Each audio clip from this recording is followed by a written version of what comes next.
Hi friends, welcome to my channel. మీరు మొదటిసారిగా నా వీడియో చూస్తున్నట్లయితే తప్పకుండా లైక్ చేయండి, షేర్ చేయండి, సబ్స్క్రైబ్ చేయండి. పక్కనే ఉన్న బెల్ ఐకాన్ను క్లిక్ చేసి ఆల్ అనే ఆప్షన్ను సెలెక్ట్ చేసుకోండి. స్కిప్ చేయకుండా ఎండింగ్ వరకు చూడండి ఫ్రెండ్స్. స్టోరీ చాలా ఇంట్రెస్టింగ్గా ఉండబోతుంది ఈరోజు. అపర్ణ బాధపడేలా రుద్రాని మాట్లాడుతుంటే కావ్య అరుస్తుంది. ఇంకోసారి నీ నోటి నుంచి మాట వస్తే నేను మాట్లాడేసి వస్తుందని వార్నింగ్ ఇస్తుంది కావ్య. ఏదో ముందు జాగ్రత్త కోసం మంచి చెప్పాను, నచ్చకపోతే వదిలేయండి అని రుద్రాని అంటుంది. మీరు ఏం చెప్పాల్సిన అవసరం నాకు లేదు. పైకి వెళ్ళి మీ పని మీరు చూసుకోండి. అపర్ణ ఆంటీ చుట్టూ మీరు కనిపిస్తే అత్తవని కూడా చూడనని స్వప్న గట్టిగా వార్నింగ్ ఇస్తుంది రుద్రానికి. దాంతో రుద్రాని పైకి వెళ్ళిపోతుంది. రుద్రాని మాటలకు అపర్ణ బాధపడుతుంటే, ఏంటి మామ్ ఇది, ముందు నీ ఆరోగ్యం కుదుట పడాలి అని రాజు అంటాడు. నా రూమ్కు తీసుకెళ్ళు అని అపర్ణ అంటే రాజుకు తీసుకెళ్తాడు. అపర్ణ పడిపోతుంటే కావ్య పట్టుకుంటుంది. అపర్ణ కోపడుతుంది. సుభాష్ డోరు తీస్తుంటే అపర్ణ చూసి చీదరించుకుంటుంది. దాంతో సుభాష్ ఇంటి బయటకు దూరంగా వెళ్ళిపోతాడు. తర్వాత కావ్య దగ్గరికి వెళ్ళిన రాజు కోపడతాడు. ఇక నుంచి మాయ గురించి పట్టించుకోవద్దని, నువ్వు చేసిన పని వల్లే మా మామ ఈ స్థితిలో ఉందని, హాస్పిటల్ పాలైందని నోటికొచ్చినట్లు తిడతాడు. కానీ కావ్య మాత్రం వినదు. అసలు మాయను పట్టుకొని గుట్టు విప్పితే కానీ దీనికి శాశ్వత పరిష్కారం దొరకదని తెగేసి చెప్తుంది కావ్య. అయితే అసలు విషయం తెలిస్తే అత్తయ్య గారి మనసు కుదుట పడుతుంది. మామయ్యను క్షమించవచ్చు, నెలకు 10 లక్షలు తీసుకునే ఆడది సడన్గా ఊడిపడితే అప్పుడు అత్తయ్య ఆరోగ్యానికి ఇబ్బందే కదా అని కావ్య అంటుంది. అవును అని రాజు అంటాడు. కానీ రాజు మాటలు వినకుండా అక్కడి నుంచి వెళ్ళిపోతుంది. నీకు మెంటల్ అని రాజు అంటే ఇప్పటి వరకు లేదు, కొత్తగా ఎక్కించండి అని కోపంగా వెళ్ళిపోతుంది కావ్య. రాత్రిపూట తన బెడ్పై కూర్చున్న అపర్ణ కోడలు కావ్యను అన్న మాటలకు తలుచుకుంటూ బాధపడిపోతుంది. నేను ఇంతలా మారిపోయాను, నా కోడలు ఇంటి దేవత, మంచిది, ఇన్ని రోజుల నుంచి నా కోడల్ని తిట్టుకుంటూ వస్తున్నాను అని బాగా బాధపడిపోతూ ఉంటుంది. ఇంటి కోడలుగా అడుగు పెట్టినప్పటి నుంచి నగలు మాయకు ఇచ్చే వరకు తలుచుకొని ఏడుస్తుంది. బాధతో కళ్ళు మూసుకుంటుంది. ఇంతలో కావ్య జ్యూస్ తీసుకొస్తూ పిలుస్తుంది. కాలు అడుగు పెట్టకముందే ఆగమని చెబుతుంది అపర్ణ. నువ్వు నాకు ఎదురు పడడానికి వీల్లేదు అని అపర్ణ అంటుంది. నేను మీకు ఇప్పటికీ నచ్చనని, నన్ను క్షమించరని తెలుసు. అది నా దురదృష్టం.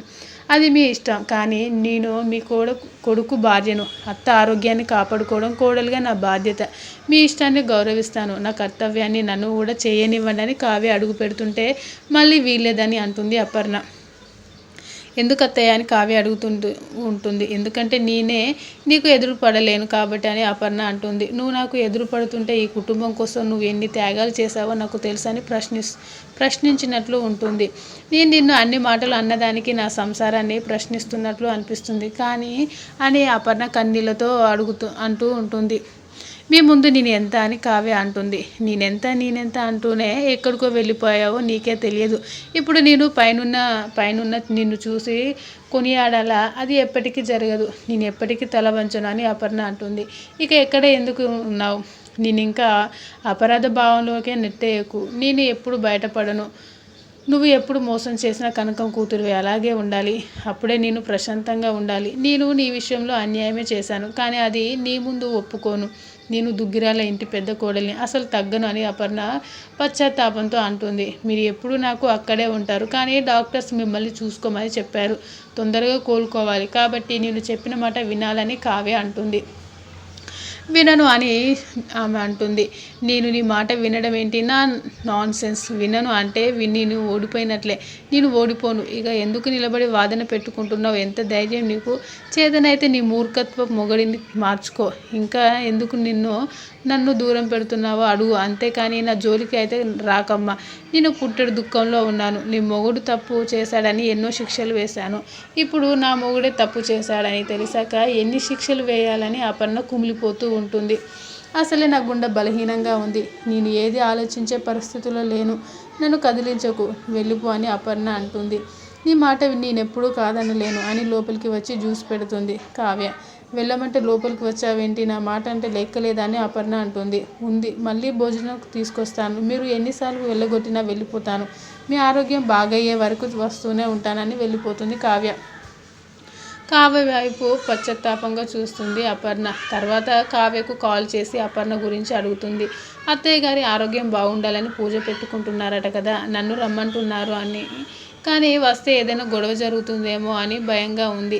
ఏదో ఒక కారణం చెప్పి అని కారకం అంటే ఈ పరిస్థితుల్లో రాకుంటేనే తప్పు అవుతుంది అని కావ్య అంటుంది. కట్నం తీసుకొస్తే తీసుకురా అని కావ్య అంటే, మీ నాన్న తీసుకొచ్చిన ఆస్తి ఉంది, మరి కనకం అంటే ఏం ఇవ్వకుండానే మాట వినట్లేదు, ఇచ్చుంటే ఇంకెలా ఉంటుందో అని కావ్య అంటుంది. మాటకు మాట చెప్పడం బాగా అలవాటైంది నీకు అని కనకం అంటే, అది నీ నుంచైనా ఆస్తే కదా అని కావ్య అంటుంది. కట్ చేస్తే బయట అపర్ణ కూర్చొని ఉంటే రాజు వెళ్ళి మాట్లాడతాడు. నేను మోసగాలతో మాట్లాడానని అపర్ణ అంటే, పోనీ మాట్లాడని రాజు అంటాడు. పోట్లాడు అని రాజు అంటాడు.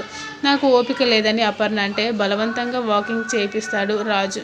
మీరంతా పెద్దవాళ్ళు అయిపోయారా, తల్లికి జరిగిన అన్యాయం కంటే తండ్రి పరువు ముఖ్యమైనది కదరా అని అపర్ణ అంటూ ఉంటుంది. ఈ టైంలో ఆవేదన ఎందుకని రాజు అంటాడు, నా జీవితం నుంచి ఒక అధ్యాయం తుడిచేశాను. మీ నాన్న కట్టుకున్న భార్యను మోసం చేసిన మనిషిని జీవితంలో క్షమించకూడదు, అసలు మొహం కూడా చూడకూడదు అని అపర్ణ అంటుంది. ఇప్పుడు నీ ఆరోగ్యం బాగలేదు, ఇప్పుడు ఇంత ద్వేషం పెట్టుకోకు, ఏదైనా అనిపిస్తే అనేసాయి, ఇప్పుడు ప్రశాంతంగా ఉంటుందని రాజు అంటాడు. నేను బాబుని తీసుకొచ్చి కొడుకునని చెబితే కళావతి కూడా ఇలాగే అనుకోవాలి కదా, నా వ్యక్తిత్వం మీద తనకున్న నమ్మకం అలాంటిది. తను ఏం అనలేదు అంటే నేనెంత గొప్పవాడినో అర్థం చేసుకుంది. అలా నీకు డాడీ మీద ఎందుకు లేదని రాజు అడుగుతాడు. రాజు నా గుండె మంటను ఇంకా పెంచకని అపర్ణ అంటుంది. తర్వాత ఇంకా నడవలేదని కూర్చుంటుంది అపర్ణ. ఇంతలో కావ్య సూప్ తెస్తుంది. నిన్ను ఎదురుపడకూడదని చెప్పాను కదా అని అపర్ణ అంటే, సూప్ తాగితే మీరు ఉండమన్నా ఉండనని కావ్య వెళ్ళిపోతుంది. రాజు కూడా అనడంతో, ఏంటి మీరిద్దరు నాతో ఆడుకుంటున్నారా, నేను నీ భార్య చేసిన సూప్ తాగనురా అని అపర్ణ చెప్పడంతో ఇద్దరు షాక్ అవుతారు. Thanks for watching this video. Please subscribe my channel.